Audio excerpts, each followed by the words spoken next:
Oh boy. Yes, welcome. Come filter in. If you just mind stepping back a little so people can filter in front of you, that would be great. Thank you. Wonderful.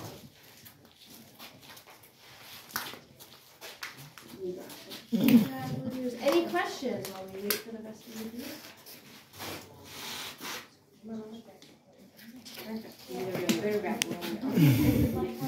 It's a lot of information.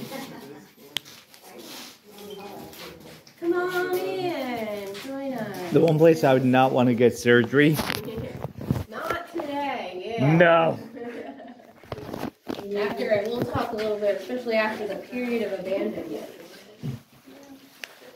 Alrighty, so I think we're mostly all inside. Wonderful. Welcome to the operating room. So the operating room was renovated and created as part of that transition into being a modern hospital. It was in 1910. We have a good picture of it here from 1912. And you can see here, like this back room here, that would have been where you sanitized and got your equipment ready. That room is going to be this room right here. So yes, as they're saying, probably don't suggest you sanitizing tools in there today.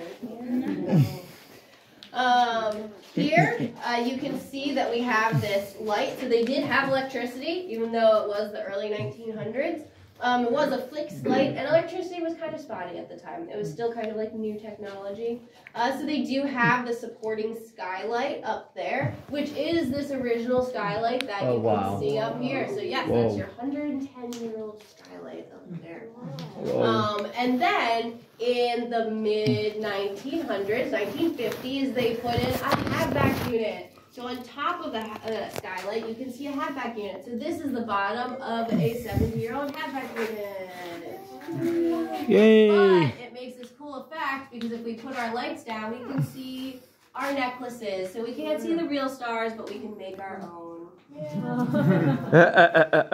And then as we move on into the pictures here at the bottom, you'll see the light that is above us today in use. This is an operation that took place in this room with Armando Garaci performing the operation. And then here, as orderlies, we have, as assistants, we have persons who are incarcerated here in the back. Up here, we do have a blood drive that took place here since persons who are incarcerated cannot serve in the military. They are allowed to donate in multiple ways, and in the hospital block, they donated by having a blood drive for people who were fighting in World War II.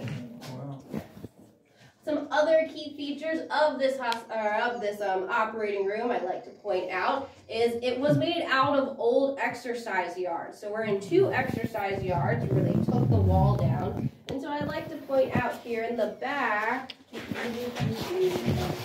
we have the door to your exercise yard. So if you can imagine coming in with a hood over your head, you'll be escorted through this door into your exercise yard. And then through this door here into your cell. So the prep room was made out of old cells.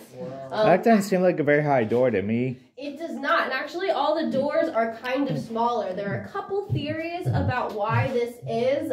One of the more practical ones is it's very hard to rush a guard when you're bending down. Also, it was founded with a Quaker society. So there were always slight undertones of Christianity here, especially at the beginning. And then after that, it was transitioned into a solarium cell to accommodate for the increase in tuberculosis patients that were staying here in the hospital. Then we have it as our operating room, and then we have period of abandonment. So in 1971, the prison officially closed, and it wasn't until 1991 that it reopened as a historical site. And in that period of time, the 20 years, we have what we refer to as our period of abandonment. And nature really did take over. This site used to be the site of a cherry tree farm, and we like to say that the trees took their land back. One way in which they did this was growing through the ceiling. So we have our friendly tree here. Now this tree is wrapped around the wall in a way that we are not taking them apart. So it will be a permanent structure in our historical site and has been stabilized that. But it makes this room unique in a way where you can see a little bit of every aspect of the hospital all kind of in one place. So that's why I like this room in particular. I will leave you to take some pictures. This is our most Instagram delight in Pennsylvania. We're going to regroup in the hallway and just go over a couple more things.